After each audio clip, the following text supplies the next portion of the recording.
We laugh. We cry. We learn.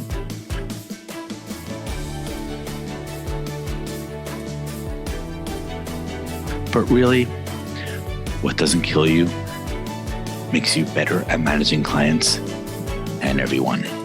I'm Morgan Friedman, and this is Client Horror Stories. Hello, everyone. Welcome to the latest episode of Client Horror Stories. I'm excited to have with me the one and only Caroline Sangal. Did I pronounce your name correctly? You sure did. You did beautifully. Yes. Gold Winning. star. Now I can go retire. Pretty sure you were already able to retire, but thanks for being here and doing this podcast. With that, I'm very excited to hear about your craziest client horror story ever. I have my drink in hand. Yes, drink in hand.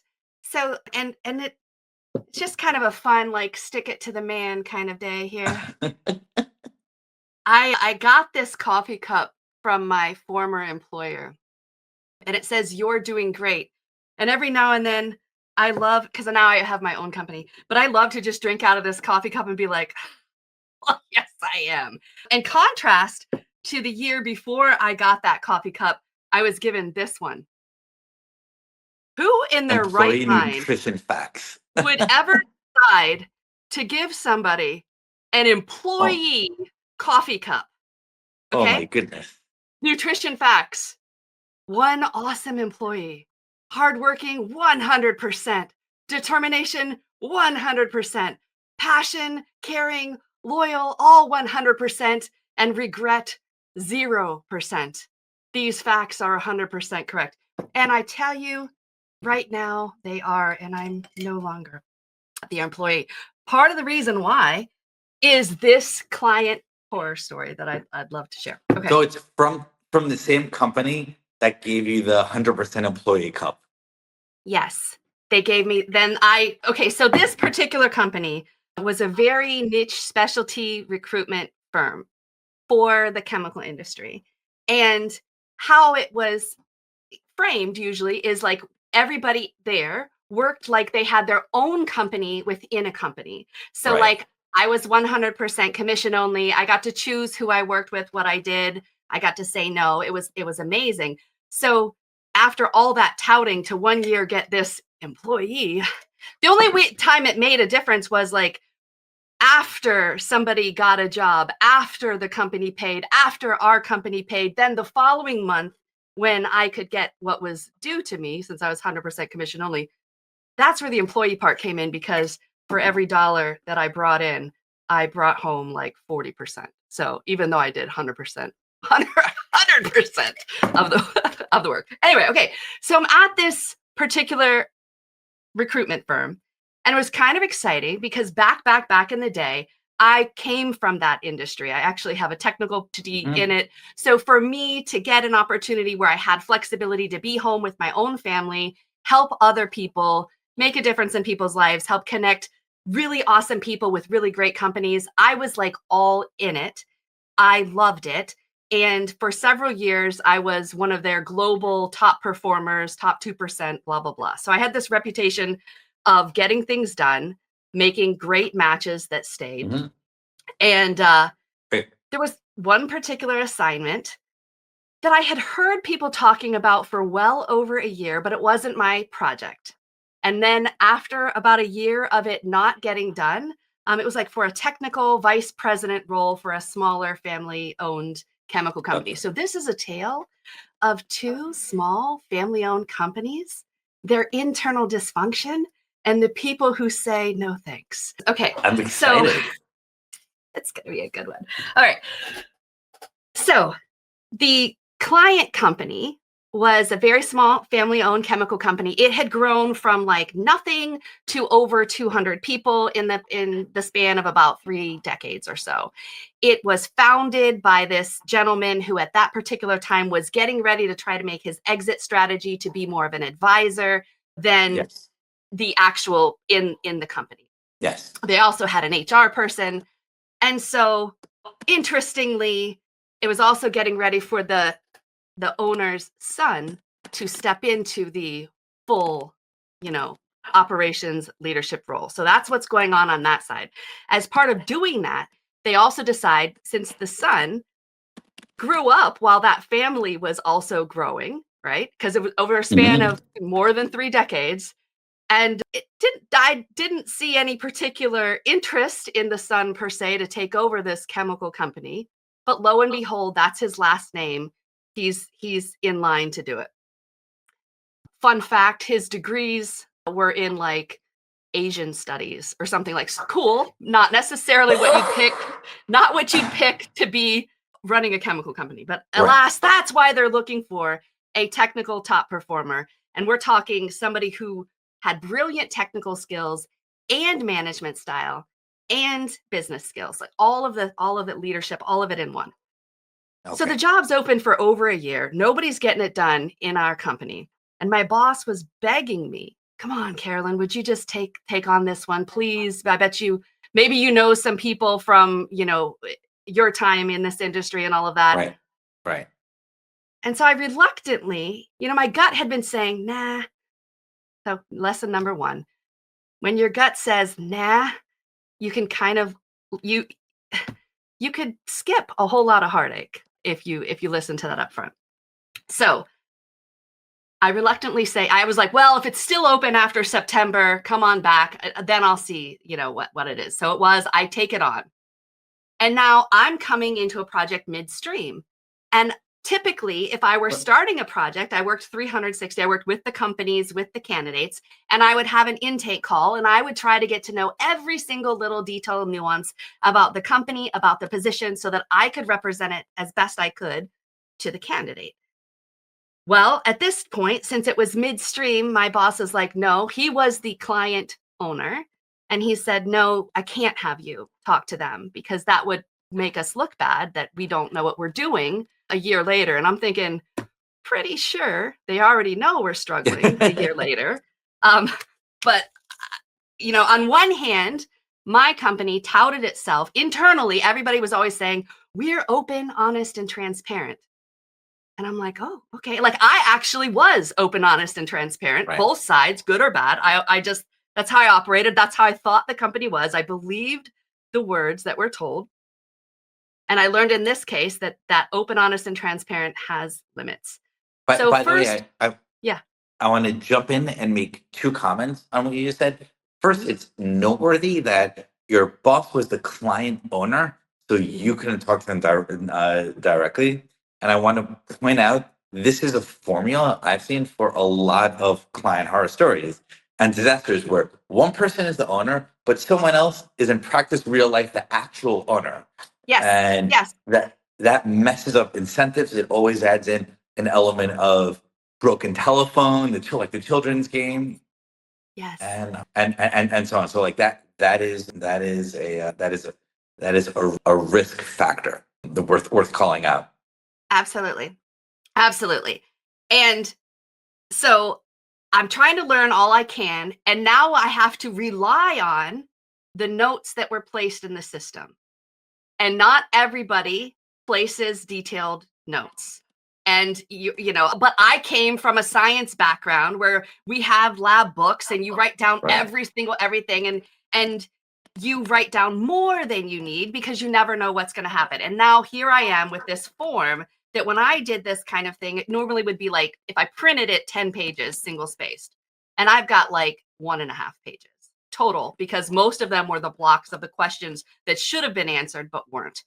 One of them that was filled in was salary. And the salary looked kind of respectable for what I had seen for other VP technology kind of positions. Now, interesting, when people make chemical companies, typically, if you're making a newer one, you don't necessarily make it in the biggest metropolis that would attract people. So this particular company was like in the Appalachian Mountains, nowhere that anyone in their right mind would ever have on their list of places I'd love to move to. So we've got a location challenge as well. The salary at this point looks decent.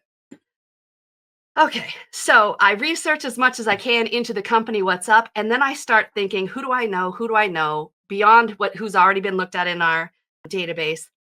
And I recall one particular awesome guy that I happened to go to graduate school with. So now it's an interesting thing where it's not just a regular old random person that I'm getting to know, but I A friend. actually, yes, a friend with a history. And so now it's doubly important. Like I always tried to be the recruiter I wish I had and to Yes. genuinely help people come to know all about an opportunity so they could make a very logical, data-driven decision, knowing the good, the bad, and the ugly. But on this one, now there's this personal tie also that makes it Yes. extra interesting. I realized this guy is in a metropolis in Texas working for a very well-known, respectable chemical company. However, he'd been kind of blocked from the next level of advancement. So we're set up in a way of, here's an opportunity that I know this guy absolutely loves challenges, absolutely loves the joy of that and seeing those things to fruition. So I pose it as, hey, there's this chemical company. They need a strong technical leader. There's a lot of stuff here. They are poised for growth. They've grown from serving just a tiny area to now the entire United States. They're getting ready to expand to international markets, and they need somebody phenomenal. Would you be interested in getting in the process? And he says, if you're bringing it to me, absolutely, because Putting I trust yourself on you. the line. Okay. Now, also, we catch up in the decades since we'd been in grad school, and I realize he has 3 children, one of whom just started college, another was currently in their junior year, and a third was in elementary school, going to be making the middle school transition. So, should this all work out, it would require his family to move from a metropolis in Texas to middle of Appalachia. nowhere. Yes, with children, one of whom would be then having their senior year, and another who would be moving into middle school, and then moving away from the child in college. Okay. And lo and behold, he's still all in. He talks to his family before he even gets involved in the interview process. They give him the green light. Of course, Dad, do what you need to do. Okay. So his first interview is with the senior guy who's getting ready to move on, right? The father Right. on that side. That father grew a company from nothing to over 200 people, had done a lot in sales, very compelling, engaging person. Now, I still never talked to him to this day, but these are the things that I've heard. Very compelling, very engaging. And of course, the idea of compensation comes up. He says, no problem. Okay. So now my candidate, who was my personal friend, worked for a big chemical company in already like a director level kind of a position. So in addition to his salary, he also has short and long-term incentives. So Right. if somebody in that case is moving to another place, typically the company that's trying to attract them will understand what is that entire total compensation. How can we make this actually work and make it work and move on? And that's what was promised to him in the initial conversation with the senior guy. He goes, has a few more phone interviews. Now it's turning into right about the time of Thanksgiving. In fact, Thanksgiving week, he is invited for an on-site. And so he's kind of excited. Now it's going to be a multi-day affair, even though it's a 200-person company, because Yes. they're really trying to mesh. Interesting surprise, when he gets there, this was not said anything to us ahead of time. They want him to meet for an entire day, the first day, with a clinical psychologist to do an entire psych assessment of him. Now, this is not after an offer. This is not after you've accepted an offer. This company is now making an assessment into your personality and your psychological history, part of the selection process.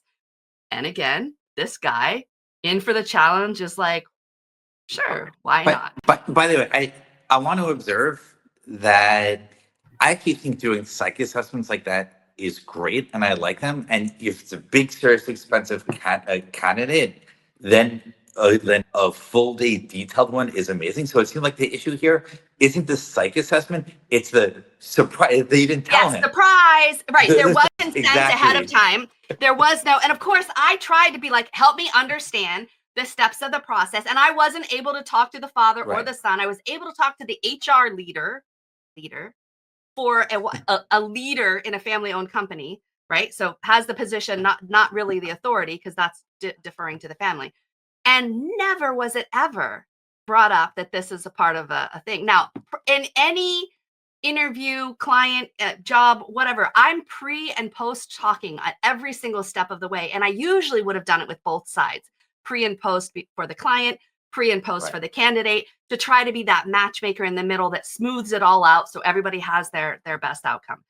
And I'm only able to do it on one side. Okay. He has the interview. He meets with everybody. It goes well. Now it's the Monday after Thanksgiving. I get to talk to the HR guy again. And we start talking. I've already pre-closed my candidate on if, 0 to 10, what would you say about stepping into this opportunity? Oh, it's a 9. Oh, okay. And what would it take to get to 10? Well, a compelling offer, but I'm all in as far as the challenge. And even though I'd have to put my kids in private school and all of that, I'm all in. I'm so excited about the future of this company. I can see a lot of places where we can go. Okay. Close him on a number. Understand again his short and long-term incentives. I give all of the information to the HR person, who now starts going, oh, okay, well, the son, Junior says that our compensation is some lowball number, baseline, not what was in my form, nothing close to what this guy's done after he's already invested multiple days of interviewing plus going on site. And I said, well, I'm telling you, if you want this guy from this caliber of a company to relocate to your small middle of nowhere place, this is what it's going to take. So take the data, do what you want. Okay, I'm giving you the information. They decide to offer this guy the job, and they decide to put in writing the very lowball offer without even having a good relocation package or anything. The salary would have been lower than he was currently making, plus not making up for the short and long-term incentives, because they decide, being small town chemical company, they want to consider internal equity. And I get internal equity, but internal equity when you're in a very low cost of living area, low salary compensation, hold on. I know all about equity, but I don't know this phrase, internal equity. Oh, internal equity. Yeah, I'd heard that. Okay, so, and I don't know if it's a chemical industry thing or what, but if you have a leadership team, yes, okay, and the leadership team is going to be in a large enough organization, you'd have sales and marketing, probably the same person. You've got the technology person. You might have the finance person. You've got the overarching president person. Maybe you have the HR person, and they could all be that leadership team that all may be making salaries roughly in the same ballpark, at least in the same, first digit of their compensation. Okay. Now you're asking for, and none of these other people have PhDs, right? Either. Right. So you're asking now for the top of a technical person who also has business and management skills and an MBA, so technical PhD and an MBA and decades. How in the hell do you think you're going to offer this guy something on par with your poorly paid current people, but who are able to have nice lives and they're not complaining? Okay. So they decide to bring this in the 11th hour. Interestingly, fun fact, I also learned Junior, back when he was in Asia. Go ahead. Oh, I just realized. So you said internal equity. I'm trying to think equity percentage of the company, but now I think what you meant by that is they wanted him to be comparable to the other people at a similar level. So it's equity in the sense of equality between the internal. I just didn't know the phrase internal equity, but I get it now. Yeah. So it meaning on a salary basis. On a salary you look basis, at that line. All internally. this Got it. leadership team is making Ooh. similar amounts of money, even though they have very different expertise Yes. and backgrounds and skills. Yes. I see. Okay. So they're trying to set up for why it's okay to lowball. Okay. Interesting. But I just want to observe, it's interesting how values compete with each other and everything is a balance, because I see both sides. Like, Yeah. he's so awesome.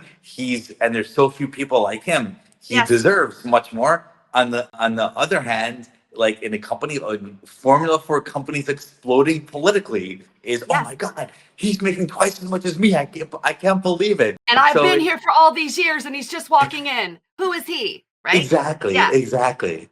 Yeah. Yeah. So this lowball comes out, and I learn also Junior got involved. And Junior, back when he was doing East Asian studies for a while in an East Asian company, worked as a recruiter in IT for a few months. So now Junior thinks he is the world's best recruiter that knows everything at how this goes. Now, in that kind of very transactional, large volume IT recruiting space, yeah, you have multiple people with the same skills of doing a programming language that you can, if one doesn't work, no problem, you got 10 more to choose from. In this particular case, this job had already been open for over a year. Really qualified people, I'd looked at who went in and didn't make it, had been in the running. So something was up, and now here's like, there's not a lot of other people we could pull from. But Junior decides he knows what's up. He's getting ready to take over the company and he's going to make the offer. And this guy better be very excited and fortunate to be able to join such a company. Okay. Wow. So my friend still, it's like the Energizer Bunny. He's going to keep on going and believes that this is a great thing. So question. Let's model your friend's mind after they like come back with this lowball offer less than he's making now. Yes. Yeah. Why is he still going? What's keeping him excited? He believes what he was first told from Senior, that it's no problem. And he's a very amiable kind of guy. And he's thinking, surely this is just a misunderstanding that we'd be able to sort out. Surely it is.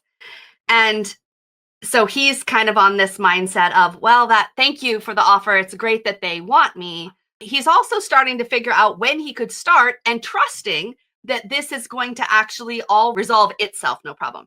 Right. And he's like, well, let me go back and try to work with them. Now, the whole point of me pre-closing a candidate and telling the HR exactly what it would take to get it to happen is to skip a lot of the back and forth. What do you do? Like, if you're on your own for a company, yes, you have to negotiate. You got to do this back and forth. If you're working through a well-qualified, trusted recruiter, you shouldn't need to do that. That should already be sorted out with you and the recruiter, not making it drag out later. But here we are. This guy's still friend is still believing in the opportunity. So much so, now this is between Thanksgiving and now Christmas. So by the time I talked to HR and the offer actually came out, we're talking, it was like a week or two before Christmas. This guy is like, no problem. Let me think about it, figure it out, and go back again and figure out my short and long-term incentives and then have another conversation. And in the meantime, I want to make sure my family actually likes the area. So what we're going to do is we've decided as a family, we've rented an Airbnb in this middle of nowhere location because we're going to go out and check out and have our first Christmas in the middle of nowhere. Wow. But by the way, this guy sounds naive, but he sounds like such a good guy. Because such a good thorough, like he is not naive. He is just a hopeful, living the American, came from a different place, living the American dream fully, believing in the land of opportunity, believing in small town good people values, believing this is entirely just a misunderstanding with Junior. Yeah. I love, like, I want to hire the guy that is Oh, so excited that so on his nice. own takes his family on vacation there to see it in person. Yes, yes. So now the offer, when the offer was given, I don't even have a copy of it. They cut me out. They cut my boss out. They did not give the recruitment firm any details of what the actual offer is. But alas, They cut out the whole firm. They're trying to, like, avoid the commission or something. they're trying to, well, I don't know that they're trying to avoid the commission. They're just trying to, like, take it all on their own. Like, they wanted us to a point and then they don't want us anymore, right? Selectively utilizing. All that was weird Yes. because we'd worked with this company for years. I'd heard their name before. So it's like, was every transaction this weird? I'm not quite clear. Okay, but I asked the guy, is there a deadline on the offer? No, they said, think about it. Okay. Typically, if you're putting an offer of anything, the company is going to say, oh, by the way, we would like to have a decision by X date. Please. It is not unfounded to hear, but he was told there is no deadline.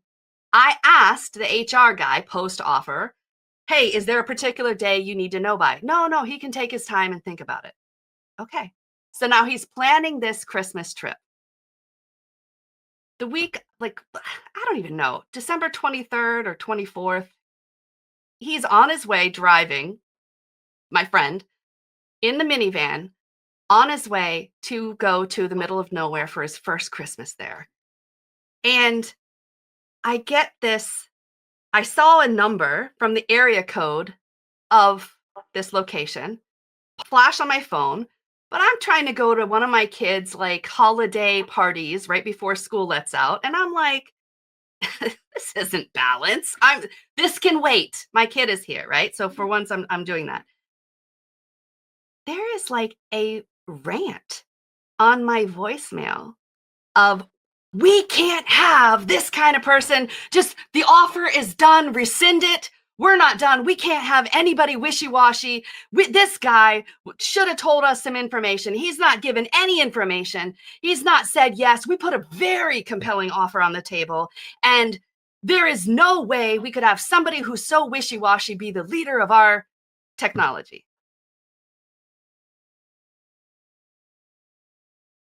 What? Like seriously, like Dr. Jekyll, Mr. Hyde, like what? What the heck is this? So now, remember, open, honest, and transparent. I am open, honest, and transparent. And so I call my friend who puts me on speaker while he's in the car driving with his family. And I say, hey, buddy, I don't know. I don't know what's happening. I don't know. Have you talked to them since the offer? No. Well, I'm on my way right now. I'm like, okay. I just got this weird voicemail and I'm not sure what this is, but I do want you to be aware so that you can make you have a fully informed understanding. But like, this dude just kind of like went off on my voicemail and saying something about can't have wishy-washy and you were supposed to tell him a decision. Now, I was under the understanding that there was no deadline, right? No, I told them I was coming for Christmas with my family. And then after we came home, I would give them the decision and the start date. But decision and a start date means you're leaning yes, right? Like, why would you be doing all this if you weren't kind of doing that? I'm like, well, buddy, I don't know if somebody's going to just fly off the handle like this. I'm not sure. This to me is a huge red flag in addition to the smaller ones we've already ignored, right? But I don't know that I can say this is a good decision for you. You definitely want to feel this thing out. So he decides to confront it at its source and call the guy who left the voicemail. Was the guy that left the voicemail Junior? Junior. Of course it's Junior. Of course. Good old, well-trained, well-groomed Junior, right? Junior. Yeah. He calls them, and now that explodes even more because he's just trying to be like, hey, I don't understand. What is this? And by the way, I'm on the way with my family. And I don't understand what the confusion is. Again, this guy tears into him. You're wishy-washy. There's no way that the whole thing is called off. We can't have somebody like you be joining part of our company. And now this guy's dumbfounded because he's already rented. His family's in the car. They're hearing parts of this conversation to go have Christmas in the middle of nowhere.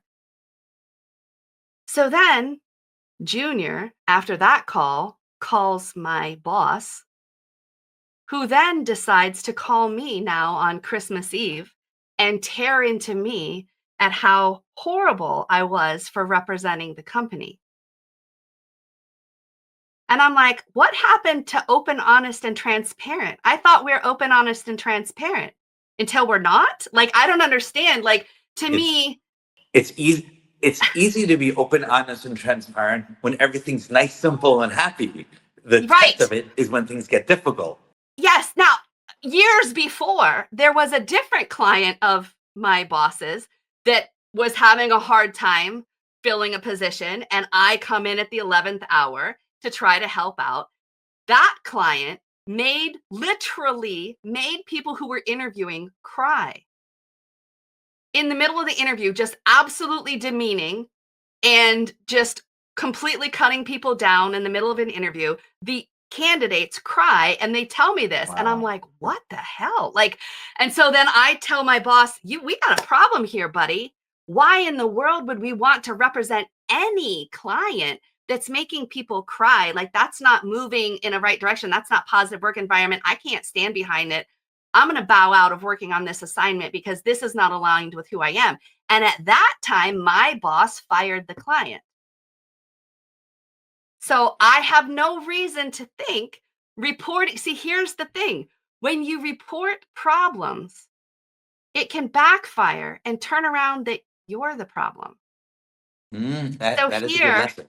In me reporting to my boss the really poor behavior on behalf of this client, the just complete like, what the hell? Like, I still don't understand what happened there.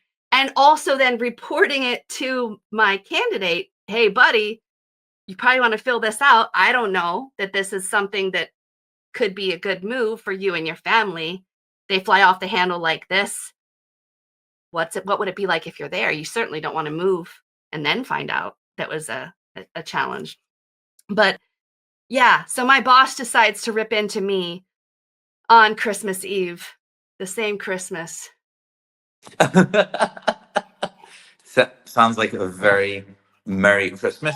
While you take the swig of coffee, I want to point out I try to get at least one new lesson per episode, and we've had almost 100 episodes, and this last point you made is worth calling out because I think it's a new lesson that hasn't come out before, which is when you report problems, it can backfire and turn you into a problem. Because I feel like most people have the instinct, hey, there's a problem. I want to tell everyone. Yes. So we can solve it. But you actually need to be really careful about who you tell, how you tell it. Like, is it like, and often when you bring problems, because you never know the political alliances, it could be he's really friends with this person and values that friendship more than you, and so on. Yep. And this is the case because Senior was around the same age as my boss. Right. They had been friends for decades as this company grew up. And even though I, for 5 years, had reached global top performer, even though I single-handedly brought in enough money for this man to build his lake house. And as I went to visit it one day and I'm looking at, like, walking from paver stone to paver stone, I'm like, that's mine. That's mine. That's mine.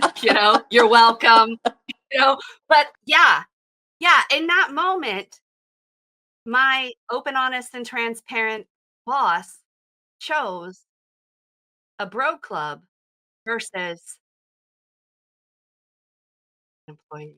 But And that was one of the difficult situations bring out people's true character. Yes. And your true, like, meaning of who you are to them. Right? Because Exactly. it was like, we're operating a business within a business and we have so much freedom and integrity. And, oh, you are so valued. We are so appreciative. This is so great. Thank you so much for all you do, blah, blah, blah, blah, blah, blah, blah, until you don't, until you tell the truth. So Wow. that was one of the final straws. I'd been questioning a couple other values and integrity alignments over time, working at that company, even though externally I was extremely successful by multiple measures. Internally, I was not fulfilled. Internally, my body was telling a different story. I was having health challenges that I didn't realize were tied to this particular event. But in hindsight, when I left and felt this huge weight off of my shoulders and all of that, and I no longer have those health issues and challenges, But that was the thing. wow, yeah, I like that. I was going to make a comment, but I forget it. So, so, so you got called out by your boss, and you had this eye-opening revelation about his real character. And Mhm. what happened with your friend who was driving to Appalachia? He went there because he'd already paid for it, and everybody was already packed and ready to go. And then he went home and decided not to, like, because they had already basically rescinded and all of that. I do believe that now he is in a higher level position at a different company closer to the metropolis that he was already from. So our firm had nothing to do with that, but he has continued to advance in his own career. I haven't spoken to him since then. I don't know. I don't know. It's just kind of awkward because I felt like I let him down, even though I gave all the information that I had when I had it. And I even gave, like, and a good friend tells you difficult news. Absolutely. In my experience as a CEO, director, etc., the most important skill that you have to have is the ability to have difficult conversations. Yes. And it's not just say the bad news, it's have a difficult conversation in a way that's productive, in a way that Yes. doesn't destroy relationships. And Yeah. it's just really, really hard for most humans to do.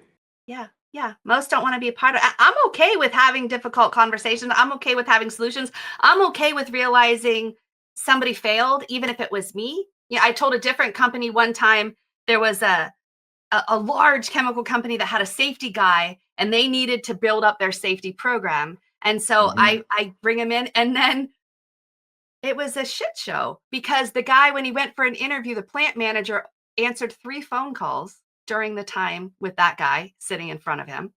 Okay. It was a cluster mess of who he was even supposed to go meet when. I like your Yeah. word cluster mess. I usually use the dirtier version, and I've never heard this cleaner Oh, yeah. version Well, my before. dad frequently is like, girl, I don't know what you're doing. I'm like, if people aren't saying swear words and they don't want to work with me, I don't think they're my people. I'm okay with that. And well, but still, you gotta, the level of professionalism. Like, all right, well, I'm just gonna be me. But cluster mess is one that I've modified. Thanks, Dad. So that candidate had an interview, was driving home from one Texas metropolis to another, got a phone call asking him to turn around and come back because they forgot to have him meet with somebody. And so I tell that Oh boy. client, you failed, guys. You failed. Like once in a lifetime from this huge level, such sophisticated procedures and processes goes to your teeny tiny chemical company and you mess up. I had to be careful so badly that you completely, from the candidate experience side, there's no way he wants to come there. And they took it to heart and they said, thank you so much. We vow to do better. This will never happen again. And I'm like, and also you're probably never going to get a candidate of that caliber again, but I'll go out and find somebody else for you to do. And they Wow. did improve, right? So it's like just fun dynamics. So I have a couple of observations I want to throw in. This has been a unique episode in a few ways. One is I love your storytelling abilities and you storytell in a fast way. So usually I interrupt and throw my comments in along the way, Sorry. but no, don't apologize. I have a few interesting observations I'd like to make. First point is interesting how to wrap the end to the beginning. You started about how they've had this, your company had this open for a year and like no one could do it, no one could fulfill it. There's this interesting, powerful lesson about life which is when things are a failure, there's usually a reason why. So even before the whole story began, knowing nothing else, no, these guys, disaster after disaster, disaster after disaster, knowing nothing more than that, likely there's a deeper problem there that you won't be able to solve. Yeah. Yeah. So I wanted to call that out as insightful observation of yours. You also made a comment in passing that I also want to call attention to. I feel bad for not stopping you at the time, but you were on such an exciting I'm sorry. flow story. Don't apologize. Storytelling. I'm like, let's just listen, drink, and enjoy it. And you also made the offhand observation about how, oh yeah, they had an HR leader, but in a family company, like your phrase was had the responsibility but not the authority. And I think for our listeners, it's a really insightful point in two different ways that you're implying. I just want to flesh out for all the listeners, which is a real healthy good position has both responsibility and authority.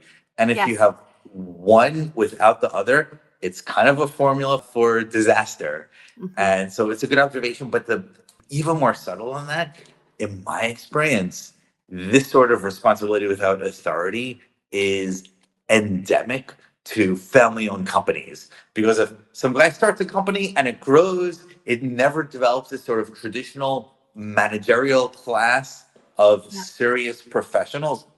And as a result, it's basically family drama on the business scene. And everyone who's not in the family gets Yes. like never really gets any sort of authority. That's right. And even if they try to tell you, even if the supposedly well-meaning family company that you buy into tries to tell you, oh, and you could advance and this and that in your career. That was another one of the things of when I took a hard look and I'm like, man, was at that company for about 9 years. And if I projected to another 9 years in the future, I'd be doing exactly the The same same thing. thing. There was no other position because their last name wasn't my last name. And then I also found out here, this was fun.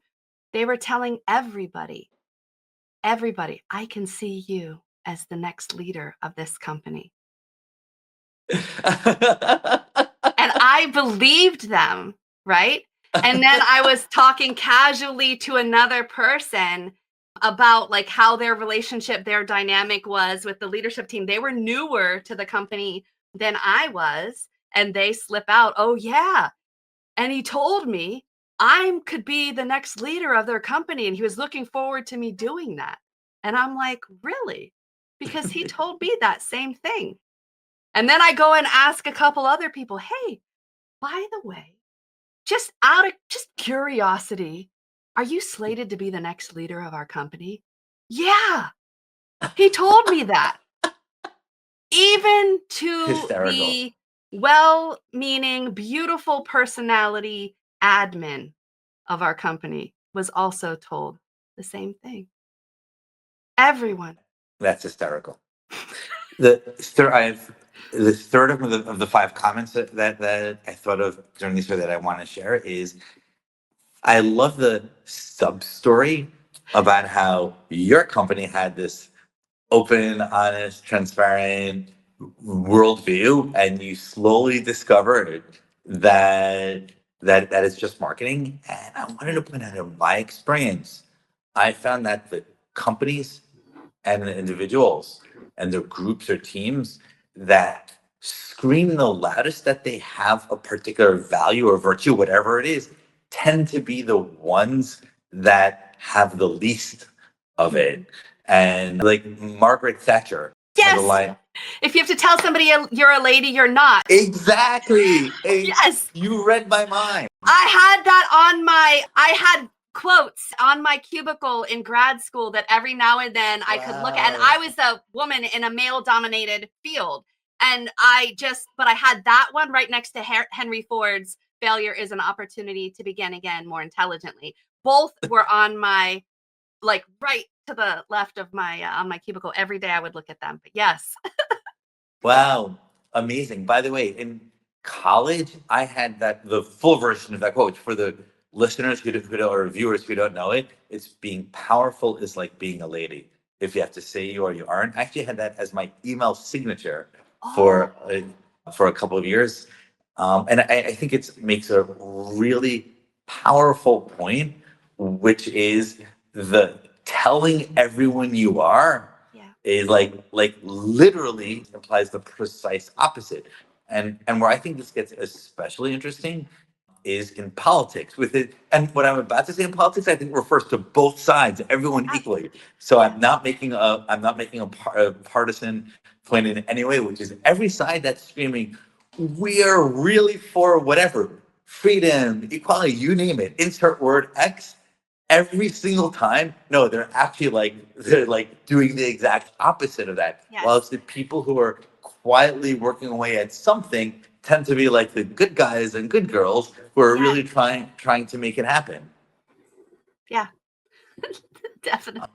So it's interesting applying this to companies as well, which is companies that consistently give the propaganda, we could call it, to their own employees and their own team members. We're the most like this, we're the most like this, we're the most like this.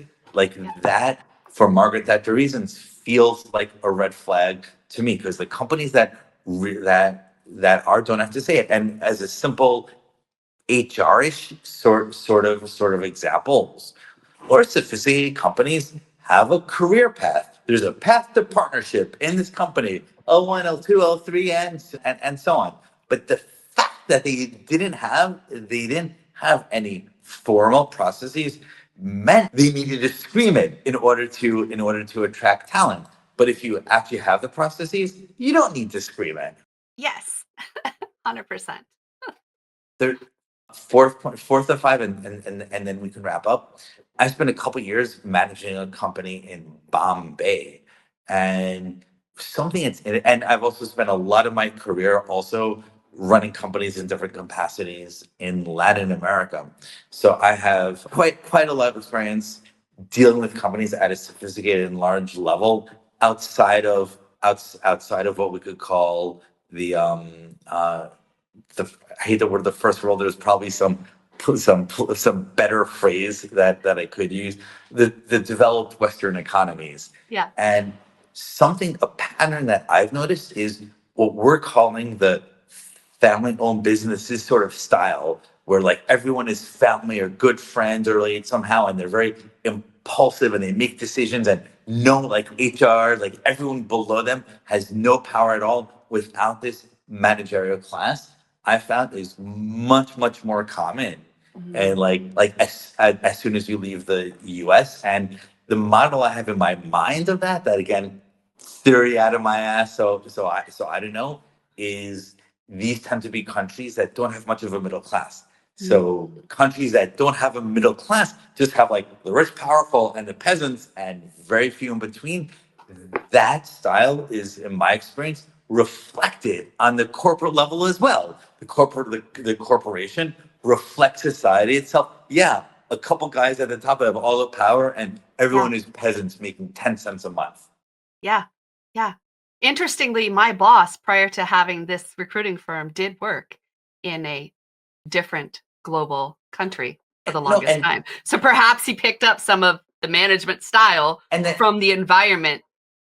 And not just that, what stood out in my mind about your story was Junior was a South Asian studies major and like worked as an IT recruiter for 3 months.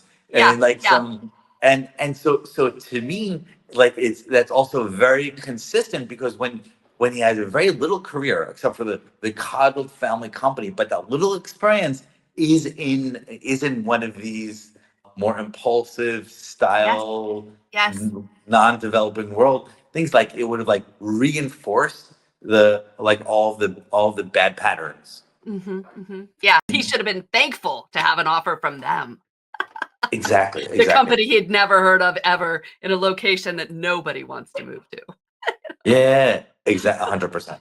Last point I want to make is it feels like one of the subtexts of the story also is multiple levels. It's a story about people living a life without empathy, and by that I mean there's like Junior, and then there's also your boss who in different ways and manifest it differently, or we're both very much, no, this is exactly how it is. No, the only way to do it is with a tiny salary, and then impulsively getting angry, not communicating internally, no processes.